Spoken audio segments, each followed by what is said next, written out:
오늘 이제 우리가 매년 12월 둘째 주일을 이제 선교주일로 정하고 특별히 이제 선교하는 것을 되돌아보고 또 새해 계획을 세우기 위해서 이 선교주일을 지키고 있습니다. 여러분, 복음을 전하는 일, 또 교회를 세우는 일은 두 영역에서 잘 팀워크가 이루어져야 합니다. 두 영역이라 하면 직접 선교지에 나가서 발로 뛰는 사역자들이 한 영역으로 굳건하게 자리를 해야 하고요. 또 한 영역은 그분들이 현지에서 사역을 잘할 수 있도록 후원하는 일입니다. 그래서 후원은 이제 교회 단위로 하기 때문에 교회와 선교 현장에 나가 있는 이 선교사님들이 서로 합심하고 팀워크를 이룰 때 선교의 열매를 맺을 수 있다고 하는 것이죠. 오늘 제가 지금 모두에 말씀드린 이 말씀이 그대로 적용되는 한 인물이 바로 바울입니다. 바울의 경우를 보면 바울이 하나님께서 이방인에게 복음을 전하도록, 다시 말씀드리면 선교 사명을 이루도록 하나님께서 그를 부르셨습니다. 부르셔서 그와 함께한 동역자들, 또 재정 후원자들, 이런 분들이 함께 팀워크를 이루어서 그 바울이 이루었던 그 놀라운 사역들, 그 사역들이 이루어졌다고 볼 수 있습니다. 사도행전 후반부를 보면 바울이 선교했던 지역들이 나와요. 요즘 말로 하면 티르키에라고 하는 지역, 그리고 유럽으로 볼 수 있는 그리스, 그리고 이탈리아, 로마, 이 지역에 있는 도시들을 방문해서 바울은 복음을 전하고 교회를 세웠습니다. 현장에 나가 있는 발로 뛰는 선교사로서의 티르키에와 그리스와 로마와 이탈리아라고 하는 이런 그 지역에 있는 도시들을 바울이 직접 발로 뛰었던 것이죠. 그런데 그렇게 바울이 사역할 수 있도록 바울을 물질적으로 또 기도로 후원했던 사람들은 어디에 나오는가 하면 바로 로마서 16장에 나옵니다. 16장에는, 로마 16장에는 바울의 사역에 동역했던 사람들, 또 후원자였던 사람들의 이름이 쭉 기록되어 있습니다. 이들은 평범한 사람들입니다. 숫자를 카운트해 보면 정확한 숫자는 알 수가 없어요. 예를 들면 14절에 보면 형제들에게 문안하라 그랬으니까 형제들은 복수형인데 그 형제들이 몇 명인지는 성경에 기록하고 있지 않기 때문에 통상적으로 어떤 분들은 33명이다 이렇게 말하는데요. 30명은 넘는 사람들이 바울이 복음을 전하고 교회를 세우는 일을 하는데 물질적으로 또 기도로 이렇게 후원했다 이렇게 볼 수 있겠습니다. 그러니까 여기 로마서 16장에 나오는 이 인물들이 없었다고 하면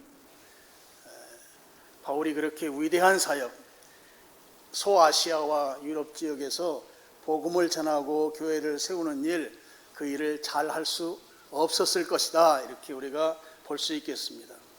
자, 로마서 16장 1절, 2절 우리가 오늘 본문 말씀인데요. 거기를 보면 이제 바울이 그 자기를 후원하고 협력했던 동역자들을 쭉 소개하는데 아주 독특하게도 여성의 이름이 맨 앞에 나옵니다. 남녀를 통틀어서 바울의 사역에서 맨 먼저 언급되는 인물이 바로 베베라고 하는 여성이 나오는 거죠. 로마서 16장에는 대략 한 9명의 여성들의 이름이 등장합니다. 그런데 이 여성들이 이렇게 등장하는 것은 그 바울 시대 그 헬라 문화권에서의 그 당시 그 문화적인 이 풍습을 보면 정말 파격적인 것입니다. 당시는 여성을 인간이 아니다라고 말하는 그런 철학자들이 있을 만큼 아주 여성에 대해서 여성의 인격을 중시하지 않던 시대에 지금 바울은 아주 당당하게 여성의 이름을 맨 앞에 써놓고 있다 하는 것이죠. 그만큼 바울의 사역을 도왔던 그런 인물들이 그들 중에 많은 사람들은 여성이었다 하는 것입니다. 1절 말씀을 보시죠. 내가 겐그레하 교회의 일꾼으로 있는 우리 자매 베베를 너에게 추천한다 그랬어요. 여기 일꾼이라는 말은 디아코노스, 집사 또는 종으로 번역할 수 있습니다. 이 겐그레하 지방은 지금 로마서를 기록하고 있을 당시에 바울이 어디에 있었는가 하면 고린도에 있었습니다. 고린도에서 로마서를 기록해서 로마 교회로 이제 보냈거든요. 근데 그때 그 고린도와 약 한 10km 거리에 있는 도시가 바로 겐그레아라고 하는 도시였습니다. 이게 그 지역에서 겐그레아 교회를 신실하게 섬기는 여 집사가 바로 베베였던 것이죠. 당시 여자 집사님들은 고아와 과부를 돌보는 일, 또 병든 사람, 가난한 사람들을 신방하고 챙기는 일을 열심히 했습니다. 오늘날 교회에서 권사 직분을 임직하잖아요. 권사님들이 해야 될 일을 당시에 여자 집사들이 했던 거죠. 고아와 과부는 당시에 아주 이제 돌보지 아니하면 가난으로부터 벗어날 수 없는 그런 사람들이었습니다. 그들을 챙기고 병든 자를 신방하고 기도하고 이런 일들을 하는 집사로서의 그 여자 집사의 역할이 바로 베베였다 하는 것이죠. 그렇게 성실하게 봉사하던 베베 집사를 1절에 보면 로마 교회에 추천한다는 표현이 나와요. 바울이 베베를 왜 로마 교회에 추천했는가? 추천한 이유는 베베가 로마 교회를 방문할 목적이 있었기 때문입니다. 그래서 이 베베라는 이 여자 집사님이 로마 교회를 방문하면 바울 자신이 방문한 것처럼 잘 예우해달라고 하는 그런 차원에서의 이제 추천인 것이죠. 이 추천이라는 말을 오늘날 우리가 이해하기 쉬운 다른 표현으로 바꾼다고 하면 바로 특사입니다. 특사. 대통령이 특사를 보내면 그 특사는 대통령의 권위를 가지고 가잖아요. 지금 이 바울이 이 베베를 추천했다고 하는 것은 나처럼 또 동일하게 베베도 예우해달라 그런 의미가 담겨 있다고 하는 것입니다. 자, 그러면 이 베베라고 하는 여자 집사님이 바울의 천거를 받아서 추천을 받아서 로마 교회를 방문하는 이유, 목적이 무엇이냐 하는 거죠. 이 부분에 대해서 많은 성경학자들은 이 바울이 기록한 로마서를 로마 교회 성도들에게 전달하는, 요즘식으로 말하면 우편 배달부와 같은 역할을 하게 하기 위해서 지금 로마 교회에 베베를 추천한 것이다 하는 것입니다. 대부분의 성경학자들이 고린도에서 기록한 로마서, 이 성경을 들고 로마 교회에 가져다 준 사람, 바로 베베로 보는 것입니다. 그러면 이런 성경학자들의 의견에 우리가 동의한다고 하면 지금 베베가 로마 교회에 갔을 때 그때 로마 교회가 그를 환대하고 또 바울을 맞이하는 것과 같이 동등하게 맞이해달라, 그런 의미의 이 추천이라는 용어가 표현되었다 하는 것이고요. 자, 2절로 가서 보시면 너희는 주 안에서 성도들의 합당한 예절로 그를 영접하라. 이게 이제 유대인들의 경우에는 이제 이 환대의 법이 있어요. 그러니까 누구든지 손님이 오면 그 손님을 집안에 모시고 또 식사 대접하고 또 숙박할 수 있도록 잠자리를 내주고 하는, 누구든지 찾아오면 거절하지 않는 것이 유대인의 환대의 그 문화입니다. 바로 동일하게 지금 주 안에서 합당한 예절로 영접하라는 것은 그와 같이 베베가 왔을 때 아주 환대하라는 것이죠.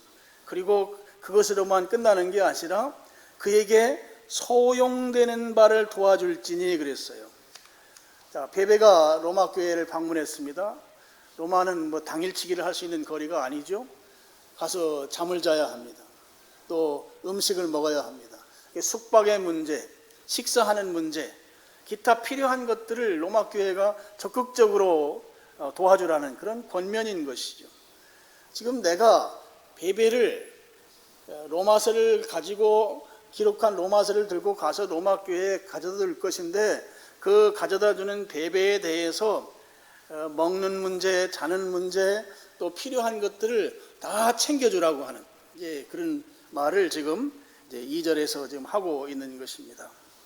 그러면서 바울이 한 가지 이야기를 해요. 왜 그렇게 해야 되는가?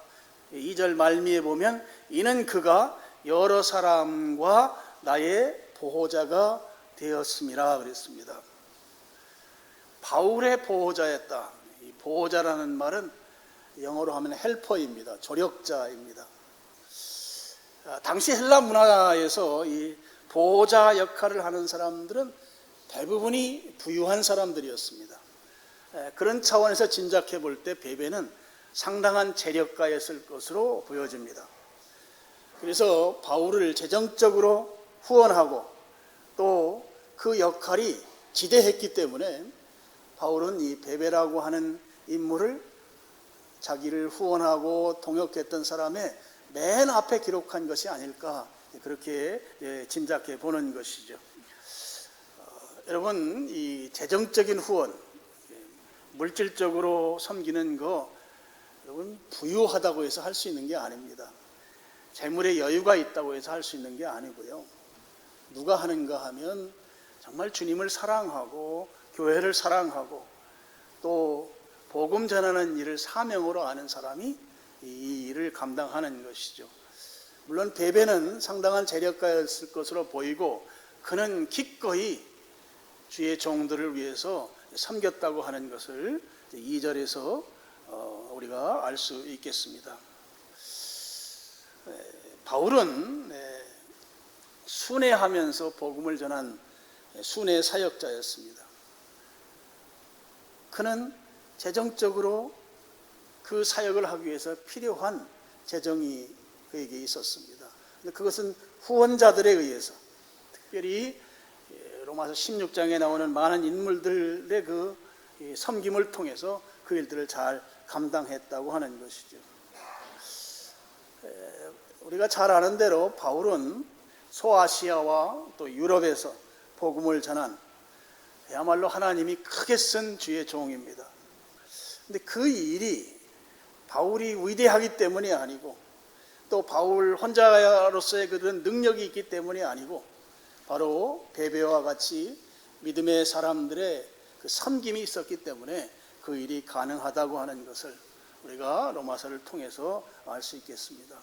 여러분, 복음이 전해지고요. 그 다음에 복음이 전해진 곳에 교회가 세워집니다.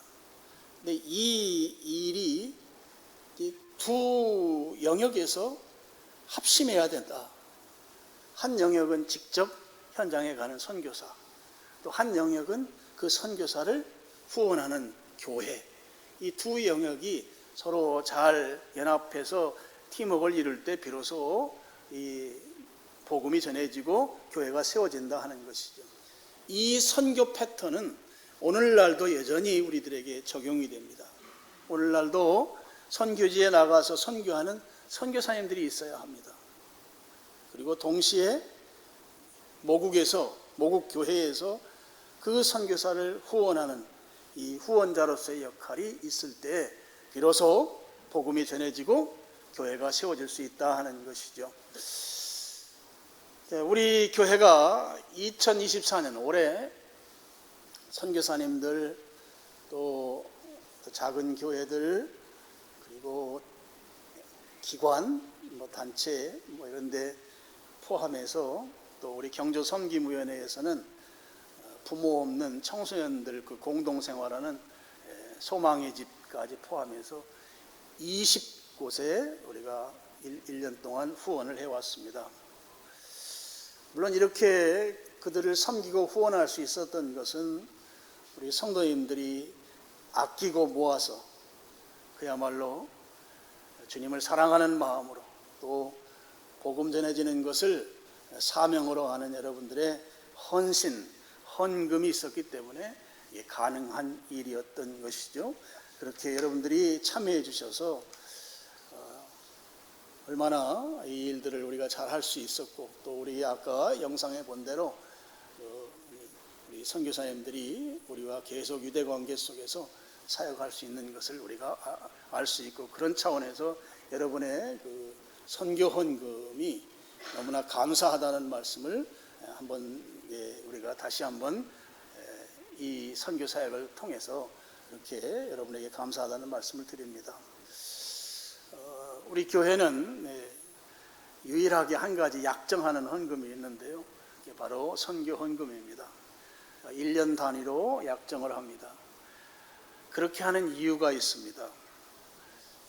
우리 선교사님들을 매달 규칙적으로 일정한 금액을 보내드려야 되는데, 그 보내드리기 위해서 우리 선교위원회가 이 선교 예산을 세워야 합니다. 이 선교 예산을 세우려면 여러분들이 약정한 금액 범위 안에서 세워야 하거든요.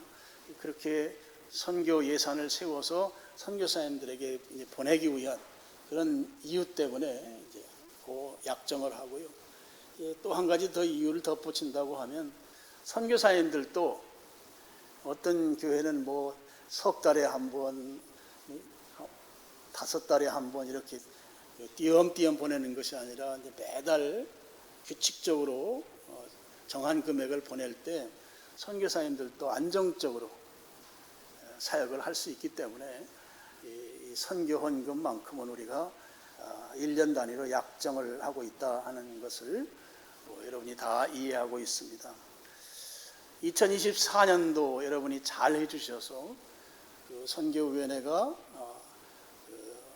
이 후원 예산을 세운 대로 잘 집행할 수 있었습니다. 여러분 그런 일에 잘 해주셨습니다. 2025년에도 여러분이 이 선교 헌금에 약정하는 일에 여러분이 참여해 주시면 좋겠다는 말씀을 드립니다. 제가 이렇게 이제 헌금 이야기를 거의 제가 하질 않는데, 선교와 관련해서만큼은 조금 구체적으로 여러분들에게 좀 말씀을 드립니다. 선교 헌금을 얼마를 드려야 되는가? 물론 마음에 감동되는 대로 드려야 하지만 기준이 있습니다. 어떤 기준이냐? 제가 세운 기준은 선교사님하고 나하고 둘이 커피 마시는 그 값, 지금 커피 값이 한 5,000원 하잖아요. 그러니까 선교사님하고 나하고 커피 마시면 10,000원입니다.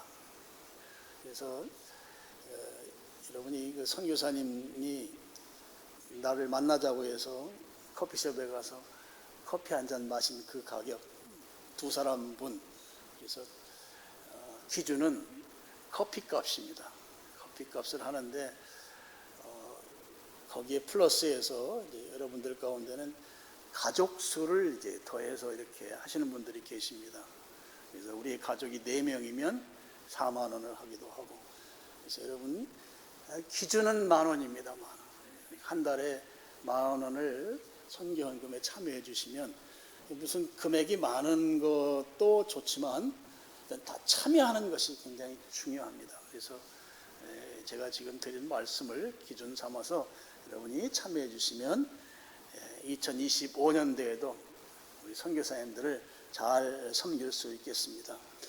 여러분, 이 선교하는 일, 또 교회 사역에 여러분이 헌금하면 하나님께서 그 헌금한 자를 그냥 내버려 두는 것이 아니라 그의 그 헌금한 그것에 대한 하나님의 그 부요의 복, 그 복이 하나님께서 반드시 그 부분은 하나님 채워주신다. 이 사실을 믿으시길 축원합니다. 마지막으로 성경 구절 하나만 좀 보시죠. 잠언 11장 24, 25절입니다. 여러분 스크린 보시고 같이 한번 읽겠습니다. 시작.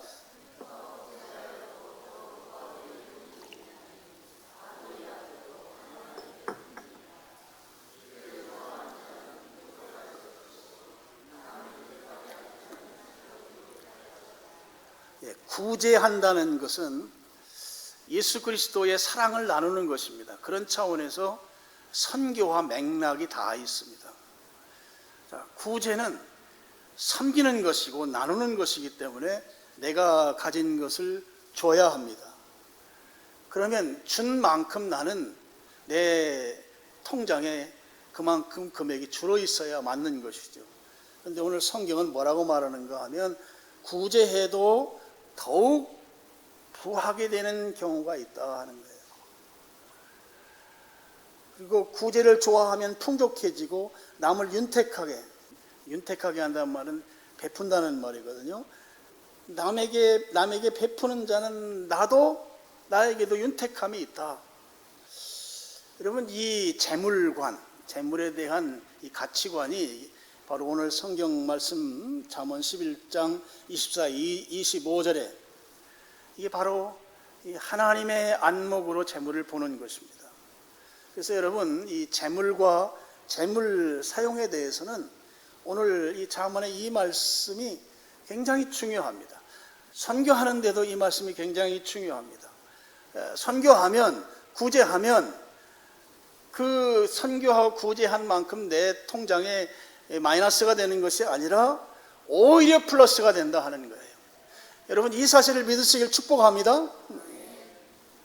예를 들면 사업하는 분이 계세요. 사업하는 분이 있는데 그분에게 하나님이 축복하실 때 전혀 생각지 못했던 새로운 일을 계약을 해서 수익이 올라갈 수 있고요. 또 내가 하는 일이 쉬지 않고 계속해서 이어짐으로 인해서 수익이 발생하는 일들이 이게 흩어 구제하여도 부하게 되는 일입니다. 특히 사업하는 분들은 이 하나님의 이 부유의 축복을 누구보다도 더 섬세하게 느낄 수 있어요. 구체적으로 느낄 수 있어요. 그래서 여러분, 이 하나님의 이 재물에 대한 안목, 그럼 직장 다니는 사람은 어떠냐? 직장 다니는 사람의 경우도 하나님께서 뭐 승진하게 한다든지 아니면 급여가 더 많아지게 만든다든지 뭐 이런 다양한 방법, 우리가 생각지 못했던 방법들을 통해서 더욱 부유하게 만들어주시는 것이 이 하나님의 이 안목을 가진 재물관인 것이죠. 나이가 먹으면 우리가 많은 돈을 병원에 갖다 줍니다. 맞아요, 안 맞아요?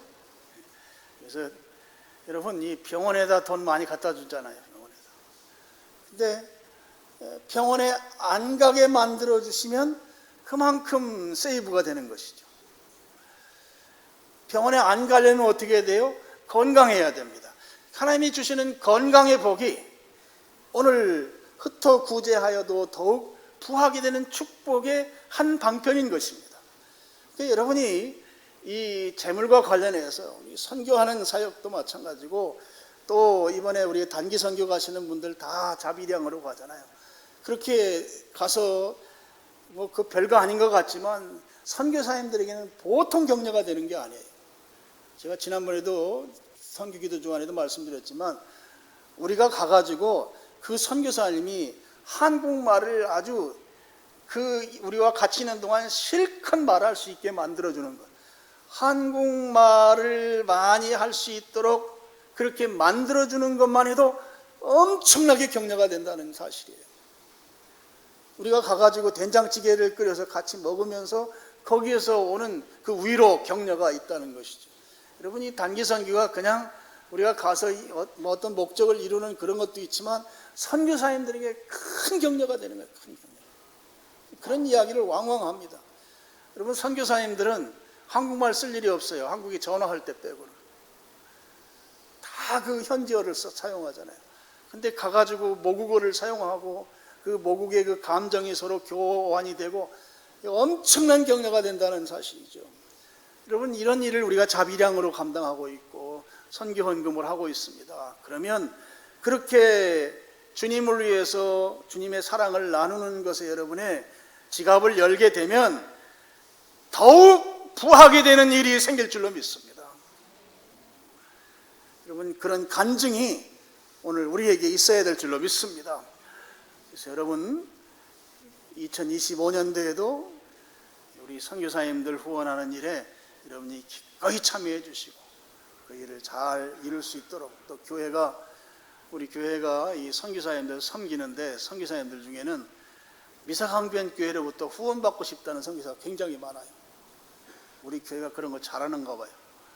이 선교가 이제 우리는 지금 선교위원회가 중심이 돼서 지금 아주 잘 하고 있습니다. 그래서 이런 우리 교회 시스템 안으로 들어오고 싶어하는 선교사님들, 저한테 이야기한 분들도 계시고, 또 우리 교회 이런 일들을 통해서 선교사님들의 선교 사역, 복음을 전하고 교회를 세우는 일, 그 일이 잘 될 뿐만 아니라 여러분이 거기에 섬기고 후원했을 때 여러분들도 윤택해지는, 더욱 부하게 되는 그런 주님의 축복을 여러분이 기대하면서 오늘 선교주의를 잘 보낼 수 있기를 주님의 이름으로 축원합니다. 기도하겠습니다. 하나님 아버지 감사합니다. 올해